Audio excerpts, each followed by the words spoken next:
Good evening, everyone, and welcome to another edition of Let's Talk About It. This is Susan Johnson, and my co-host is off doing great things in the town, and he won't be joining us this evening. But we have two wonderful guests this evening to begin our Memorial Day weekend to remember the people who have served our country and given their all to save us and to make sure that we can keep our freedoms and our democracy.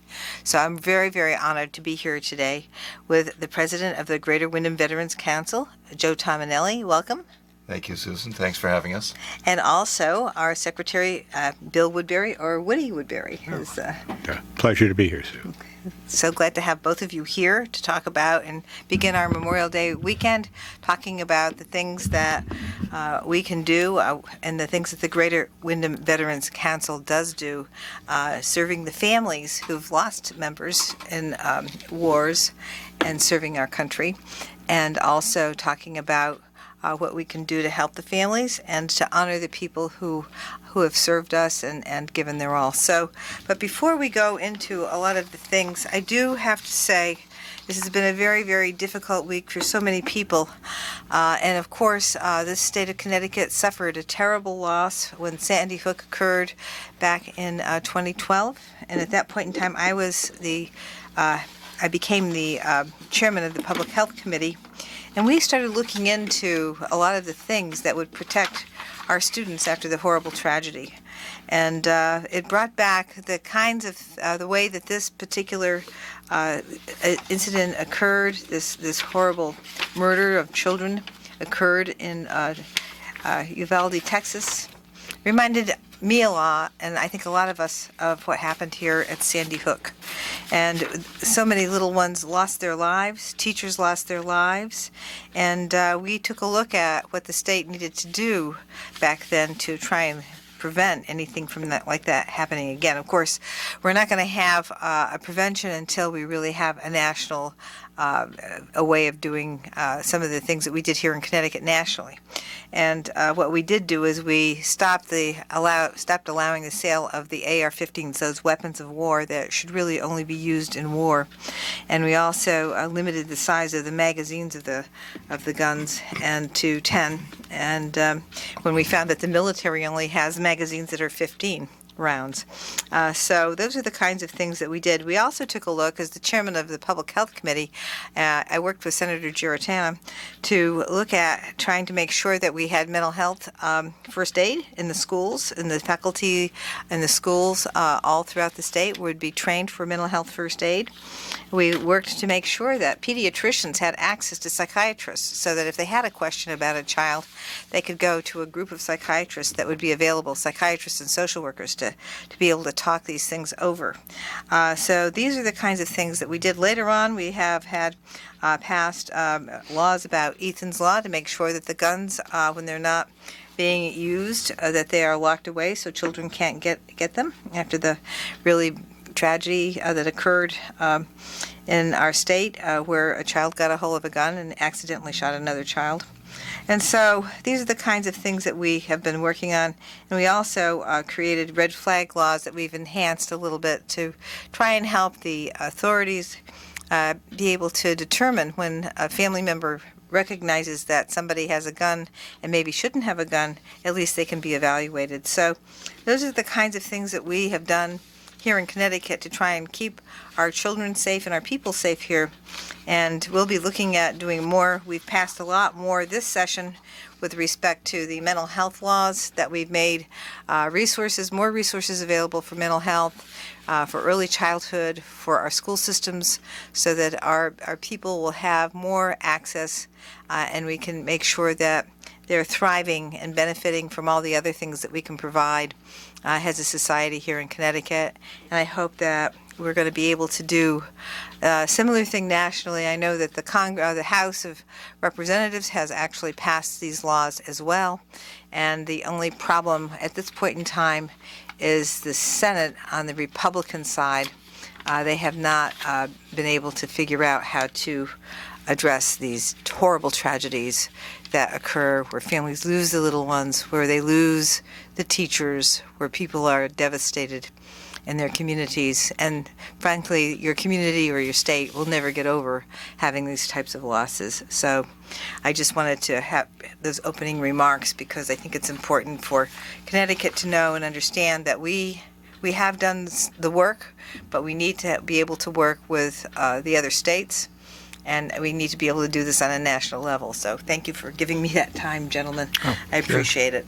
And if you have any additional remarks, you're welcome to make them. Well, Susan, it's apropos that we're here today as veterans. We believe in the right to keep our country safe and free, and we believe that should be the case for everyone who lives in this country, and no one's life should be taken unnecessarily. They should have the same opportunity to live out their lives in a joyful and free manner as we all do. And this kind of senseless violence has got to stop. Thank you so much. Thank you so much for that. Yeah, what Joe said. Yeah, very good. Okay, so now moving on to the Veterans Council and the wonderful work you're doing there. And let's talk about this weekend's events because you have we have very good events that we plan every Memorial Day. And we're looking forward to being able to honor the people who served us. So we can talk about the pilgrimage. Let's start with that. It's interesting. I think that I'm not sure why, but there's a lot of people who may not know the different events that we have in town that make up the entire day. And the first one is the pilgrimage, where we gather at the VFW at 7 o'clock in the morning, and we attend all 9 cemeteries in the town and honor the veterans there. And we finish at the Greenway. Bill, would you like to say anything about the pilgrimage? You've been involved with it longer than I have. Oh, I think I started back in 1972, and Dick Gork talked me into it, and I've been going to everywhere I possibly could since then. I think it's the most important part of the day, because it's the true heart of the day when you go out and see the people that can no longer be around. Where was it? Patton said when the first time he went to pay his respects, he said he was sorry they were gone, but he was awful glad that they were born Americans. Absolutely. Nowadays, of course, we have an integrated. We have the ladies are carrying the guns too, so it's we can't just say the men that went before us. Yeah. It's the men and the women that have gone before us. So I just think that there's no way that you could put this kind of thing on the back burner. You gotta have at least one day a year when you can step up and say it's their day and do everything you can to let the rest of the people around know that it will go on being celebrated and honored on that day. Sure. Yeah, we gather at this. We go as a convoy from the VFW to the different cemeteries. We gather around the flagpole, and we have a prayer. We place a wreath, and we honor those people with taps. And when we can, we have a firing squad. Yeah. Which has been more difficult with our our friends and relatives being involved in the various wars around the world now. It's been more difficult to get people, as they're on active duty. Yeah, unfortunately, volunteerism isn't exactly at a peak right now. It would be nice if we could have some more people come forward, and we can get them the equipment if they can give us the time. And it would be really nice to bring it back up to strength. We're a little bit shy on what we do at each stop. I'd like to see it go back to full service, and they can contact me or you. How do they contact you? So let's. I'm at 860-423-4534, extension 337, Monday through Friday. Okay, that's Bill Woodbury. Yeah. And Joe Tominelli, how will they contact you? They could contact me at joe.tominelli@yahoo.com. All right. So and what type of service would you like to increase at this point in time for the recognition for the ceremonies? We'd for like to Memorial see Day? it, but we'd like to.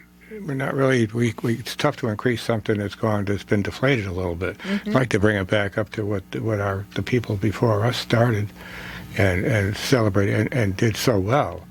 They would have an 8 to 10 man firing squad. They would have a school bus full of people going around. And they would have a parade going into each flagpole. If we can't get that far, we could at least add a little to what we do and show a little more respect.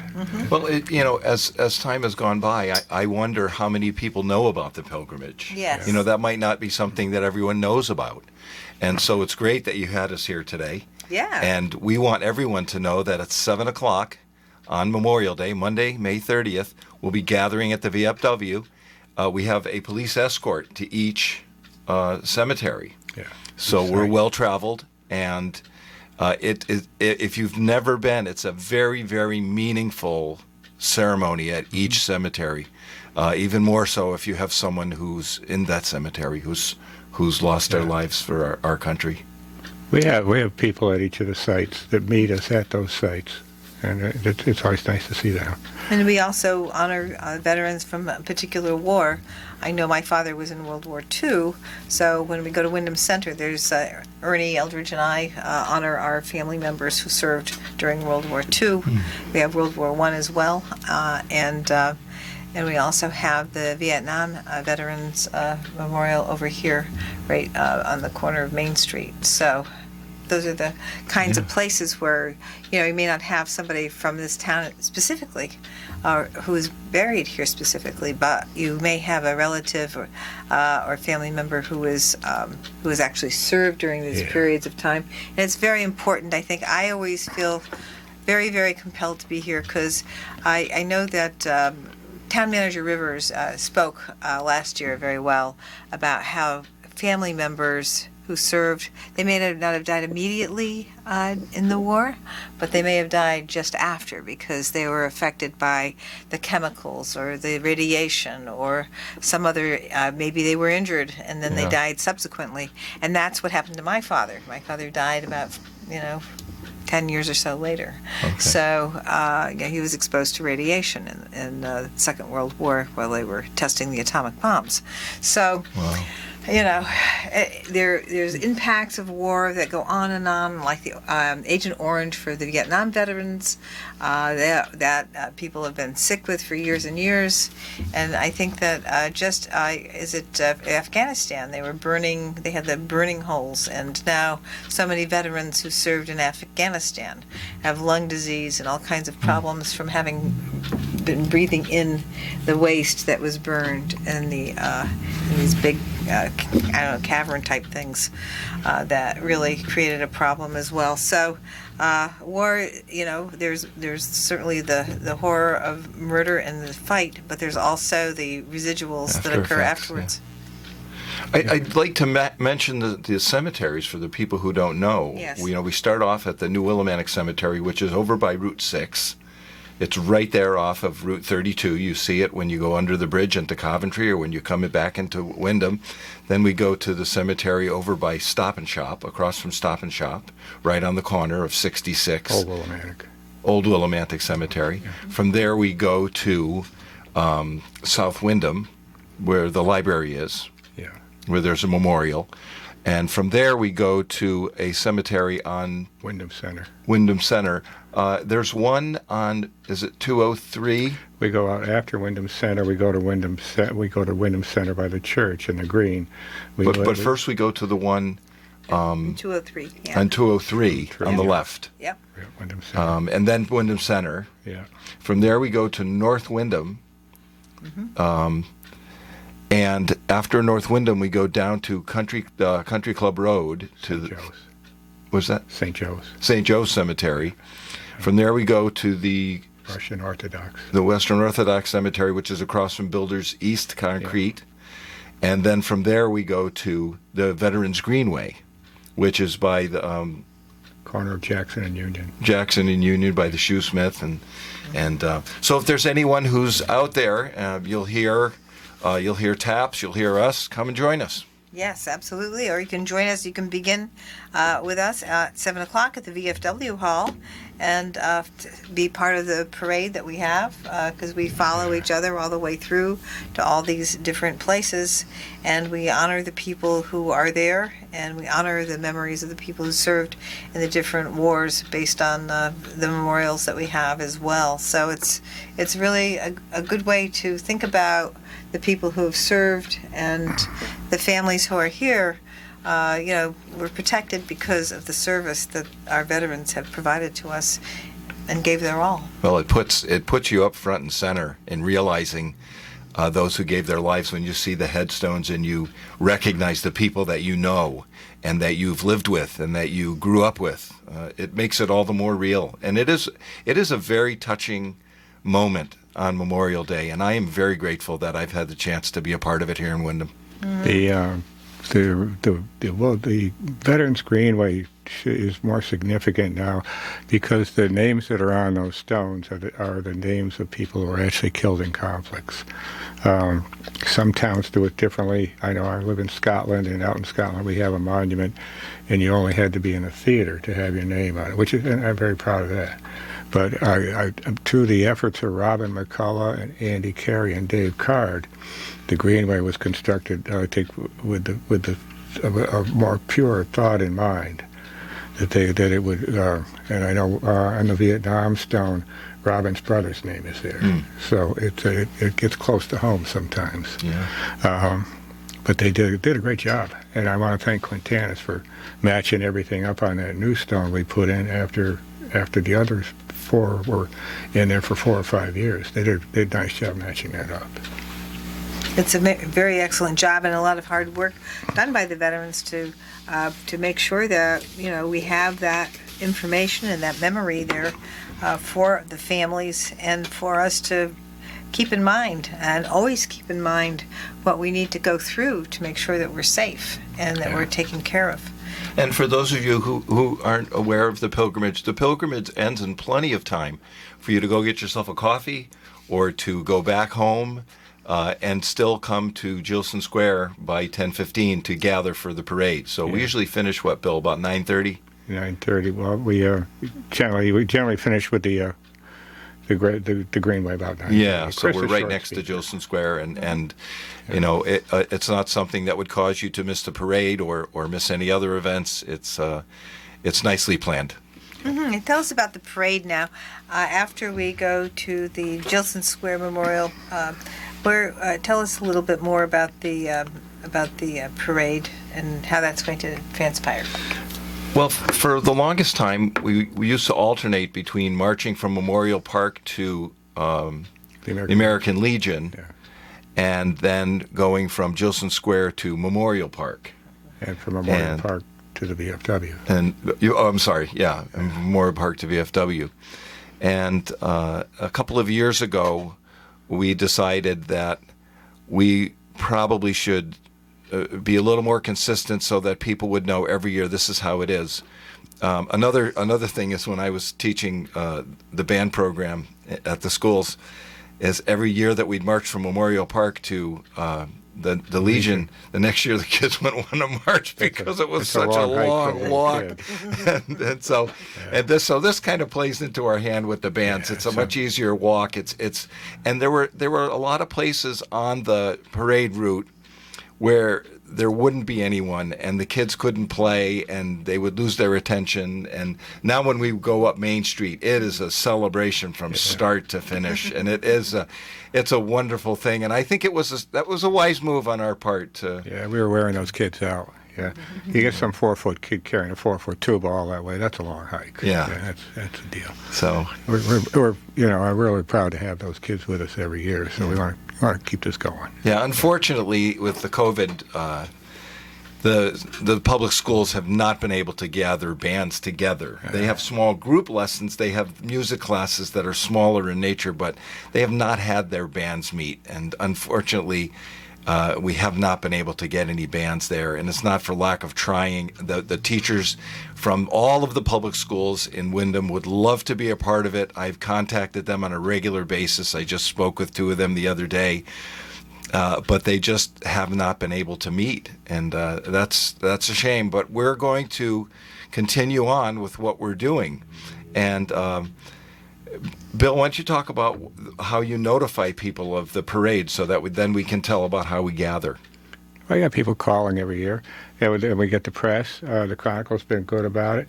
I've got the emails to get out. The fire departments are always good about calling. And of course, I called the chief here in Willimantic. I emailed him a couple of weeks ago, and he picked the ball right up. And he said, "I'll get a hold of all the fire departments." So I think it's something they look forward to every year. Those guys always look sharp. Yeah. Yeah, it's always great to have them. WILI gives us great press, Yeah. as is Yeah, evident we here are. today. Here we are. And so we gather at 10:15 at Gilson Square in the parking lot. Yeah. And we I don't know how you go about organizing. I had the same piece of paper for the last 10 years. Okay, so you have a list. Yeah, Of, it works. Yeah, Yeah. I've been getting the papers, so We, thank you. never put the horses in front of the band. We haven't had horses in a while. Okay. The best part is they're bringing some pickup trucks for the scouts and whatnot, for the Yeah. Cub Scouts and the younger kids and the old fogies like myself. So it's falling into place. Yeah. That's great. So if you have an organization that you'd like to have come and honor our town in the Memorial Day Parade, you can contact Bill. You can contact me. We would love to have you be a part of our parade on Memorial Day. We would, absolutely. And again, I want I want Joe here to tell us how to reach you, again, because people turn their radios on and maybe they're just listening in. So we have here President Joe Tominelli, and he's the president of the Greater Wyndham Veterans Council. And he's just talking about how you might be able to contact him with regard to becoming part of the parade. Send that at joe.tominelli@yahoo.com. All right, and we have Bill Woodbury, Woody Woodbury. How do they contact you if they want to be in the parade? You better try my cell phone because I don't carry a laptop with me on the parade.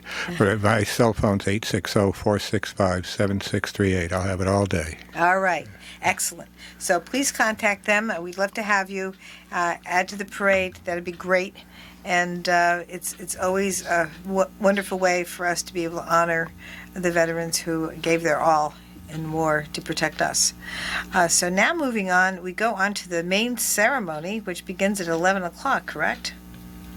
That's correct. It begins at Memorial Park at 11 o'clock. And, the Veterans Council meets. We meet September, October, and November. Yeah. We plan the Veterans Day Parade. That's also at Memorial Park. And then we take a little break and we meet February, March, April, and May. We plan the Memorial Day Parade. And we knock our heads together as far as who the speakers will be.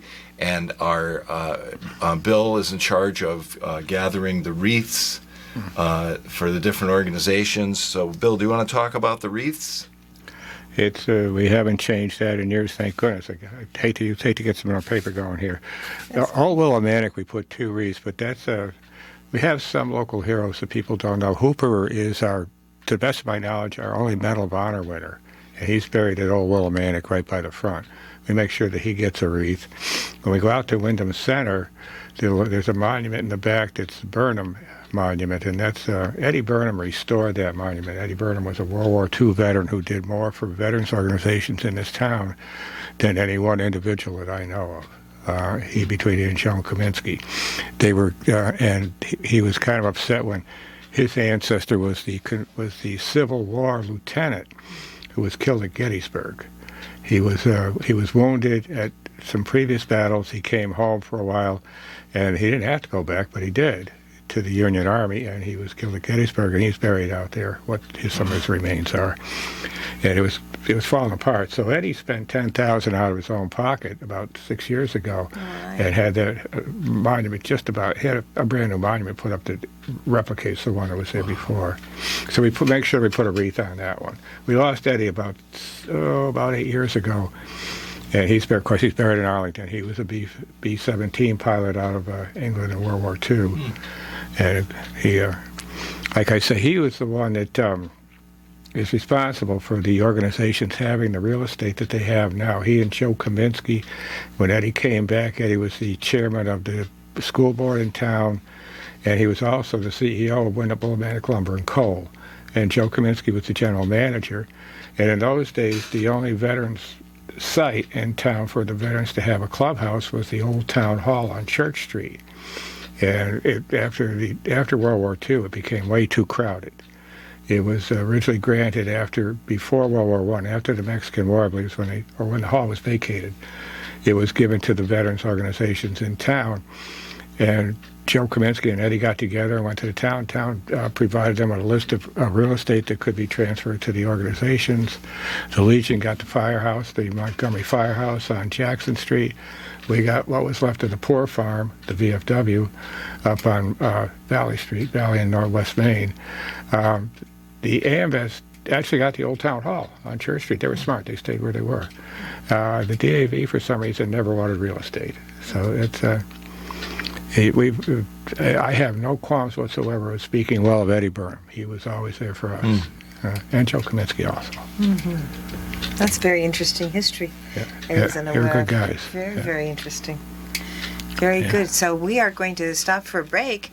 This is Susan Johnson, and we're going to be right back after these messages with President Joe Tominelli and Secretary Bill Woodbury of the Greater Wyndham Veterans Council to talk to you about what we're going to be doing on Memorial Day to honor those who gave their all for our country and for us. Thank you so much. Welcome back, everyone. This is Susan Johnson, and I'm here with the Greater Wyndham Veterans Council President Joe Tominelli and Secretary Bill Woodbury, Woody Woodbury. So glad to have you here on this weekend where we're going to begin to honor the people who served us, who served our country and made us safe. And I think we're going to start off with Joe Tominelli and some of the activities and things that the Veterans Council does. The Greater Wyndham Veterans Council is a group that is represented by the different veterans groups in town: American Legion, VFW, Disabled American Veterans, AMVETS, and it has its purpose is to coordinate efforts in town in order to celebrate the achievements and the lives of veterans. The members of the Veterans Council are card-carrying members from each of the different organizations. It is not open to people who do not have a card from a particular veterans organization. So when we get together, our main focus is to concentrate on organizing and getting together the parades for the town of Wyndham on Veterans Day, which is November 11th, and Memorial Day, which is the last Monday in May.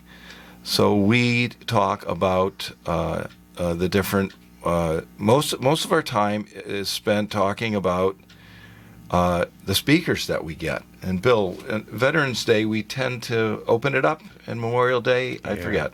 It's been since I can remember. We've always tried to make the parade marshal, who's also the speaker, a Wyndham resident. And we've been fortunate. We usually find someone. As for Veterans Day, we realize that you just can't perpetuate that for 2 holidays a year, and we've had some great speakers on Veterans Day too. So I think we're doing okay on that. Yeah. It's impressive, really. I think the events have always been very impressive, and we've always been really honored to be able to be part of them as well. Yeah, so presently I serve as the president of the Veterans Council. The vice president is Christopher Paulus, who was a Navy veteran. The secretary is Bill Woodbury, who's with us today. He was a Vietnam veteran. Our treasurer is Ruth Ann Richards. Our chaplain is Dan Reynolds, who was an Air Force veteran? 30-year Coast Guard. 30 years Coast Guard, okay. He's a retired W-4. And we have 2 senior advisees, Andy Carey, who's longtime president of the Veterans Council, and Gary Pomo, who was a Vietnam veteran. Yeah. We would welcome young veterans who would want to be involved in the Veterans Council and to carry on the work that will have to be done when we're no longer able to do it. There's plenty of experience. There's plenty of ways in which we can help, we can guide, we can teach.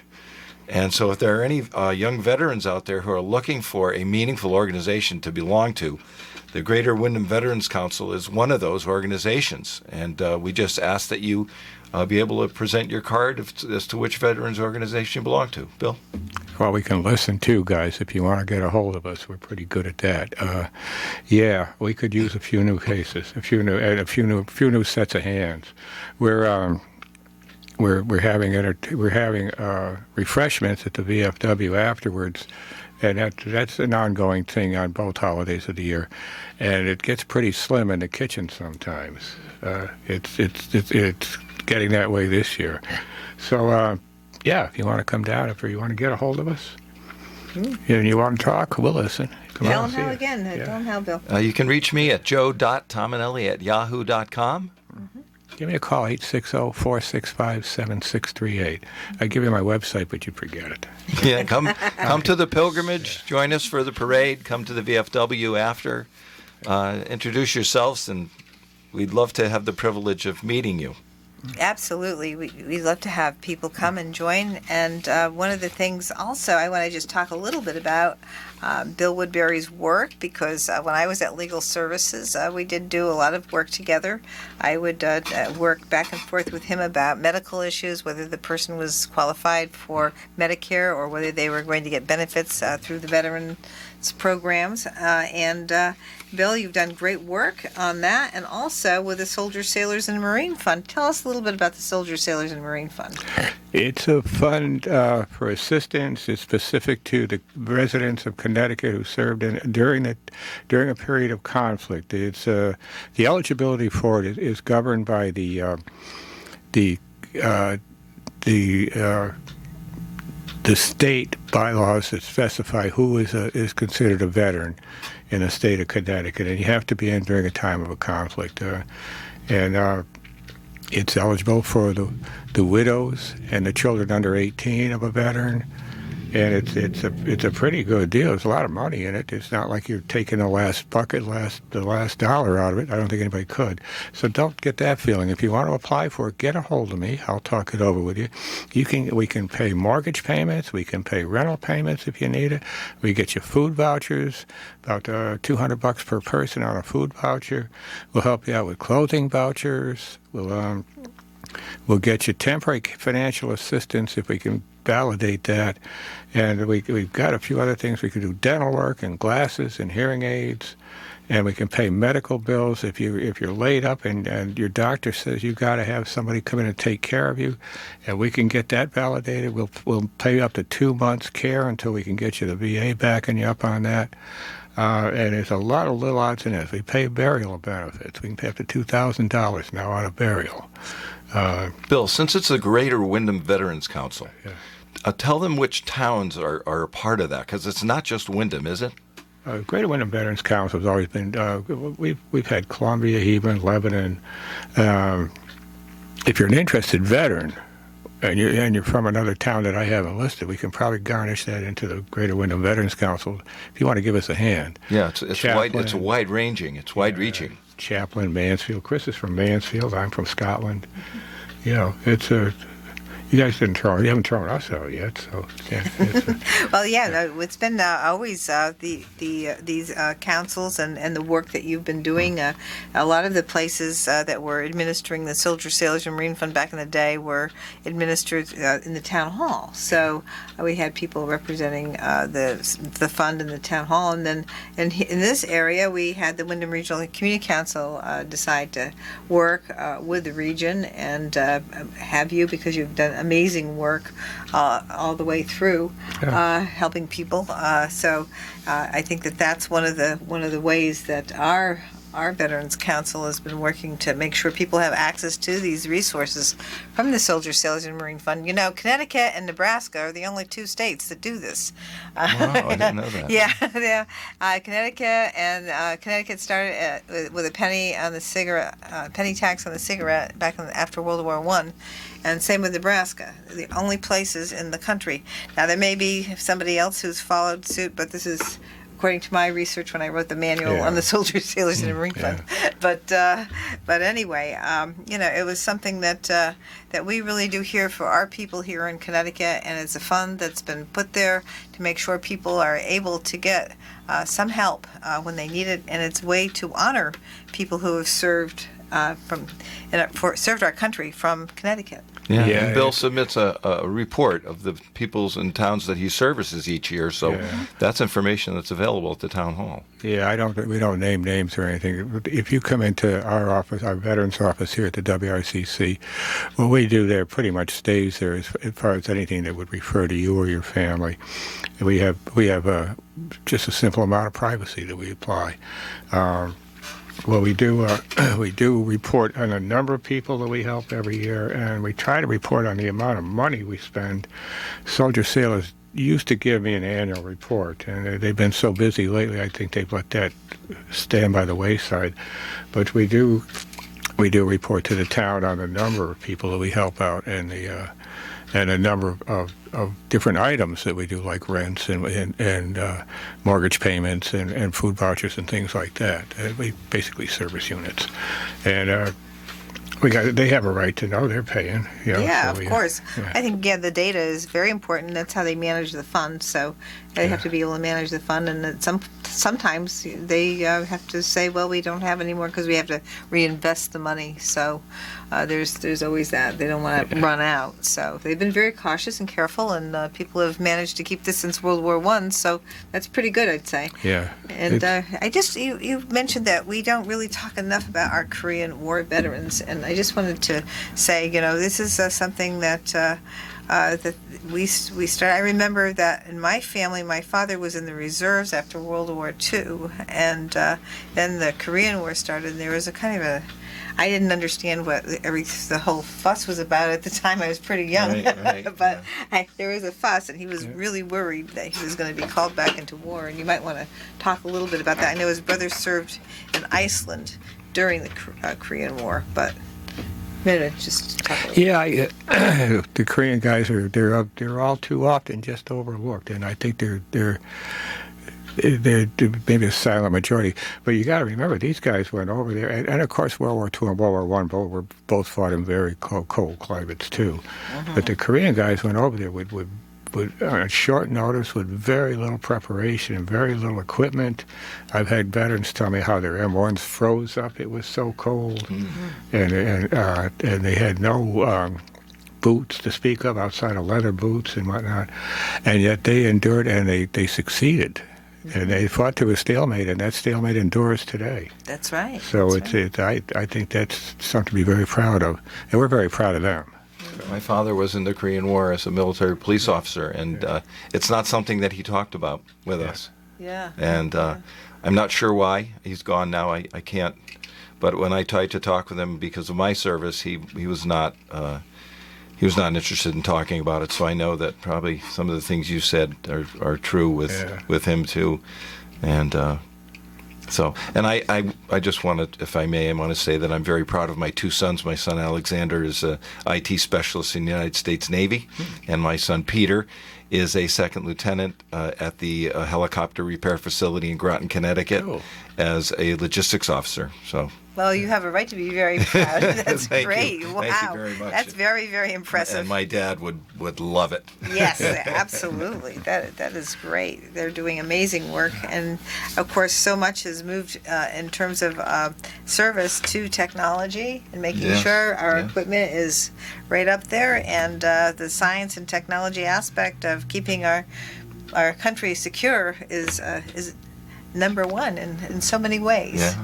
And having that kind of capacity to be able to do that work is wonderful. So, congratulations, Dad. Thank you. Very, very good. Yeah, keeping a standing military seems to be getting more and more important every day. Yes. This is an excellent point, Woody. I mean, I think that given today's difficulties, who would have ever dreamed that Russia would invade Ukraine and do a very similar thing to what happened with Hitler in World War II? It's terrifying. And once again, we're facing three countries that are starting to between North Korea, China, and Russia that are starting to come together. That scares the hell out of me. I don't know about anybody else. I'm very scared. I'm very, very scared because the move towards fascism all over the world is a real terrifying thing. And we have to really hang on to our representative democracy. And we can, again, by honoring the people who have served our country on Memorial Day and given their all, we are looking at how our representative democracy has served us and how it keeps the world safer. And we should pay special attention to the motto of Scouting, which is be prepared. Yeah. Yes, yes. Yeah, strong military posture is very important. Yeah. Absolutely. Yeah. Absolutely. More of a military mindset, I think, is very, very helpful because of that preparation. No matter what type of scout you are, you Right. have that Right. sense of being prepared, looking to the future, looking to see where there might be places where we can do the right thing for the people, and so that is true. But I do want to say we have a wonderful speaker on the main ceremony at 11 o'clock. So I hope you talk about police officer and veteran Joshua Clark. Sure. He's an amazing person. I just want to He say is, yeah. he has done amazing work. He's brought so many things to the students here in our town. He started out with the coalition that has been doing this great work to prevent drug abuse.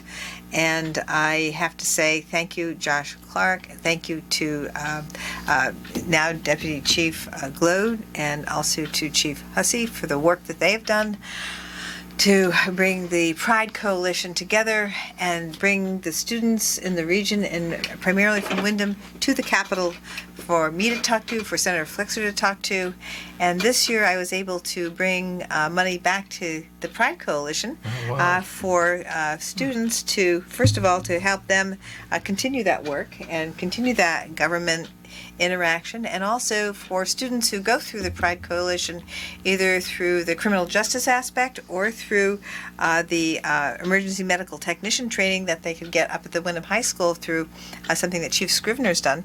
Now they can, after they complete these things, make an application for scholarships for post-secondary education. So I was very pleased to bring those things back and work with them, but couldn't have done it unless we had Officer Clark, working on these things and bringing education and this information to our students and to our all over the region. So please proceed about. We will gather on Memorial Day, which is Monday, May 30th at 11 o'clock at Memorial Park. And if there's anyone who doesn't know where Memorial Park is, it's right next to Dairy Queen. Mm-hmm. It's a big stone monument that you can see. It's a wonderful place to have a gathering. We will amass the colors, and our Sergeant-at-Arms will be Eric Pomo. Our chaplain will be Dan Reynolds. And we will have the playing of the national anthem, God Bless America. And we will have the placing of the wreaths. We will introduce the dignitaries in town, and Susan is always one of them, with May Flexer, Brian Smith, members of the town council, Mayor DeVivo, and we recognize all veterans by having them step forward. We also thank those people in the town council and the Board of Education and the town officials, and I think it's very important that we come together in this show of unity, which is what we are all about as veterans and as those who have fought to keep this country free. Each year we try to have a speaker, and our speaker this year is Joshua Clark. And Joshua was born and raised in Willimantic, so he is not only a dedicated public servant, but he is also a hometown hero. You'll hear more about Joshua as I introduce him the day of Memorial Day. Yeah, save a little something. Yeah. Go ahead, Bill. Save a little something, Joe. Yeah. We don't want to tell him everything. But wait, there's more. And after the parade, after the ceremony, we have refreshments at the VFW, and everyone is welcome to come down to the VFW and join us. I think the American Legion's planning something too. I can't leave those guys out. So Okay. if you're closer to the Legion, stop in and see them. Yes. Or stop in both places. Yeah.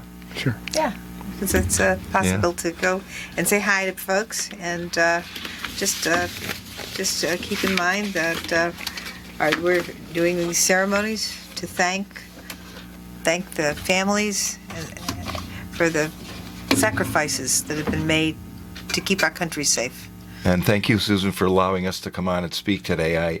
I am very grateful to you, not only for your participation, your support in the memorial celebration, but for giving us a chance to speak today to greater inform the Society of Windham, a wonderful town to live in. Well, thank you both for being here. I Thank you, appreciate it, Susan. Bill. Thank you. Thank you. Very, very appreciative of your coming on the show. And this has been a great show for us to be able to tell people what you're doing, the great things that you're doing for the veterans in town, and also the things that we do on Memorial Day to honor those who have served us. So thank you both for being here. Very, very much. Thank you very much, Susan. Thank you. Okay, this is Susan Johnson. We'll be back next week with another Let's Talk About It show.